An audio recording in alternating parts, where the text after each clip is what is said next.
Hey, good morning, everybody. Happy Transition Thursday. Hey, please leave a comment or subscribe. Take some action after you listen to this video and let me know your thoughts because I really appreciate any input that you might have. Also, at the end of the video, I'm going to have a link to my course, my Value Builder course for entrepreneurs. But watch this space because there's some exciting new stuff coming down the pipeline that I'll announce next Thursday. I'm still putting some last minute tweaks on some things, but I think pretty exciting stuff that I'll announce next week. Today I wanted to talk about really an excuse that I hear from entrepreneurs, and I've heard it for 25 years now that I've been helping business owners with planning transitions and executing on their transition plan. And that is, hey, why should I sell for, let's just say, 4 times earnings? I might as well just work for 4 more years and then shut the business down. And what I've found is that that's just a very convenient excuse for not taking action, not putting plans in place, not working on figure out what is the best transition plan for you and your family. And quite frankly, number 2 is that the math just doesn't work that way.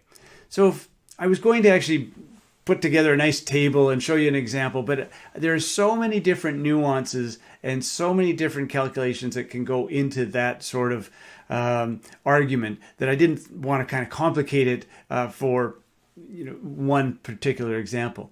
But here's the fact of the matter is, if you're using, let's just say, net income before tax, well, of course, you have to pay tax on your income, and then you distribute that to yourself, either through dividends or management fees or earned income on which you're going to pay tax.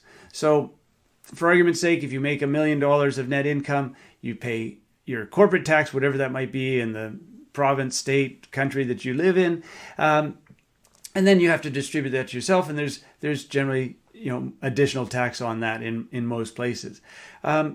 Also, your net income doesn't always take into account what your actual cash flow is from the business, because in many cases, you're having to invest in new plant, new equipment, new software, etc., in order to continue to earn that income. And that shows up perhaps in depreciation of those assets, but quite often the cash flow up front that you have to use to spend to buy that equipment can be quite high. Now you could say, well, I could borrow that money to buy the equipment. Well, if your argument is that you're going to shut down the business in 4 years after you've made that, your 4 years of income, you still have to pay that debt back. So that doesn't really hold water either. So my point is, really think about that argument and recognize that it really is just an excuse for not taking action on something that is really quite important.